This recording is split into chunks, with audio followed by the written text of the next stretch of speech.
35 would have imposed a civil penalty on members of boards and governing bodies who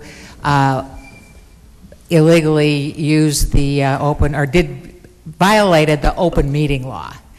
The Attorney General came in and visited with us about how it all works, the number of violations there have been, and concluded by saying that there is a task force being put in place that will look at all aspects. His office had a problem because he represents the state, and in many instances it would be hard to find out who exactly should pay the fine.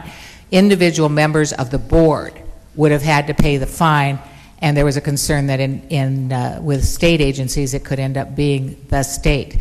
So as a result, we voted 13-0 do not pass, and I ask that you do the same.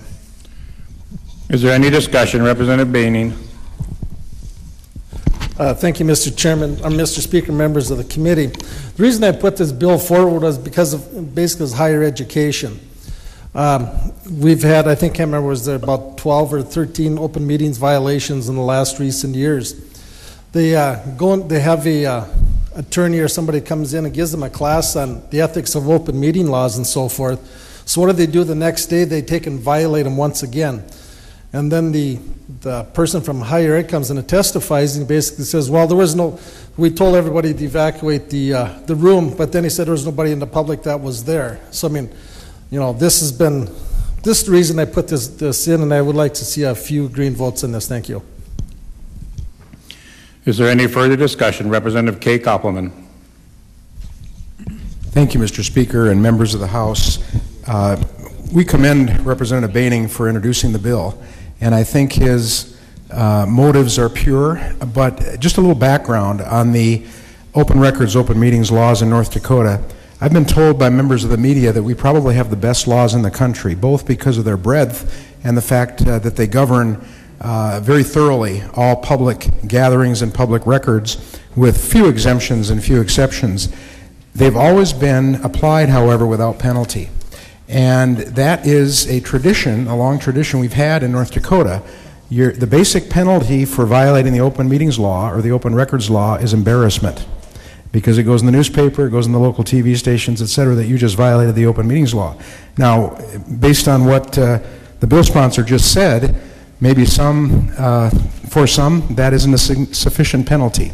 And whether or not we need to look at applying one, we just didn't feel this bill was the right vehicle or the right time.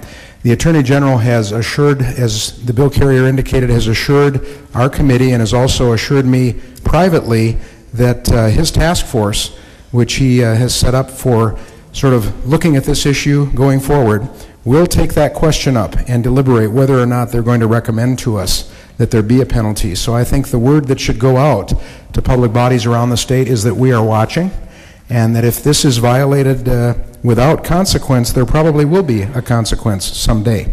But by the way, Representative Baining, I think the Attorney General said he'd be happy to have you serve on his task force if you'd like. We'd urge a red vote. Is there any further discussion? Seeing none, the House has before it for final consideration House Bill 1435. The clerk will open the key and you may record your vote. Has every member voted? Does any member wish to change their vote? Key will be closed and the clerk will take the record. Final vote shows 21 yeas, 72 nay, 1 absent not voting. House Bill 1435 is declared failed. Continue.